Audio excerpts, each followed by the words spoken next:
Halo guys, balik lagi sama Eminem di sini di Now Motorsport. Kali ini kita mau bahas ada apa sih sama sirkuit Lombok Mandalika. Tahun ini MotoGP bakal balik balapan di Indonesia. Setelah kurang lebih 25 tahun, dilaksanakan di Sentul tahun 1997. Kali ini MotoGP akan dilaksanakan di sirkuit terbaru Indonesia, yaitu sirkuit Mandalika. Sirkuit ini mulai dibangun sejak akhir tahun 2016 dan resmi dibuka pada tanggal 12 November 2021, tepat 1 minggu sebelum pelaksanaan WSBK World Superbike Championship yang diselenggarakan tanggal 19 November 2021. Pembukaan sirkuit ini dirayakan dengan kehadirannya Presiden Joko Widodo dengan mengendarai motor custom berbasis Kawasaki W175.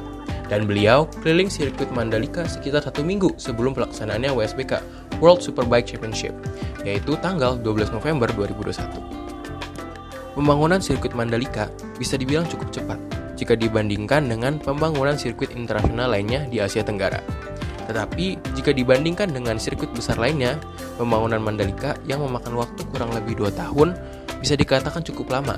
Karena sirkuit baru Jeddah hanya memakan waktu sekitar 8 bulan untuk pembangunannya. Dan hal tersebut dapat dilakukan tanpa adanya permasalahan. Pelaksanaan WSBK di Mandalika bisa dikatakan cukup sukses, walaupun diawali dengan insiden unboxing peti kargo Ducati Panigale V4R Michael Ruben Rinaldi yang dilakukan oleh panitia Mandalika Grand Prix atau MGPA. Untungnya, tidak ada barang dari milik tim Ducati yang hilang.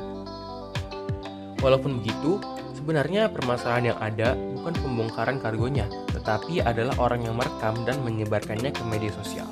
Karena di event balapan seperti ini, kendaraan yang digunakan pembalap tiap balapannya adalah rahasia tim terhadap tim lainnya. Pembongkaran kargo tim balapan bukan masalah, karena hal ini merupakan prosedur tanggung jawab MGPA terhadap bea cukai dan pihak lainnya yang berurusan terkait kiriman kargo dari luar negeri. Selain itu, ada juga permasalahan sebelum diselenggarakannya WSBK, yaitu kurangnya marshal yang siap menangani masalah atau insiden yang terjadi saat balapan. Dan hal ini menyebabkan Asia Talent Cup atau IATC yang seharusnya diselenggarakan 14 November harus ditunda.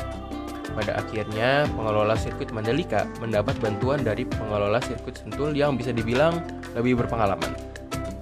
Permasalahan ini semakin seru dengan adanya komentar dari Kepala Divisi Operasional MGPA, Dian Dilanto, mengatakan tim Marshal Katro atau Endeso seharusnya bertugas bukan malah nonton balapan. Akibat komentar seperti ini, banyak warga NTB yang sakit hati mengingat para Marshal yang bertugas merupakan warga lokal Lombok. Walaupun memang Marshal seharusnya bekerja bukan malah nonton, tetapi tidak seharusnya seorang pemimpin menghina bawahannya, setidaknya tidak di depan umum. Atas kejadian itu, Dian Dilanto mengundurkan diri dari jabatan Kepala Divisi Operasional MGPA. Selain itu juga, pada pelaksanaan Asian Talent Cup, banyak warga yang nekat naik ke atas truk, memanjat pohon, hingga memotong pagar untuk nonton. Padahal warga setempat diberikan akses gratis untuk menonton Asian Talent Cup, dengan syarat sudah melakukan 2 kali vaksin. Walaupun hal ini juga bisa terjadi dikarenakan banyak warga setempat yang belum mendapatkan vaksin dan minimnya tribun yang ada di sirkuit Mandalika pada saat itu. Meskipun ada beberapa masalah, Indonesia akhirnya berhasil mempunyai sirkuit berkelas internasional besar dengan pemandangan terbaik di dunia.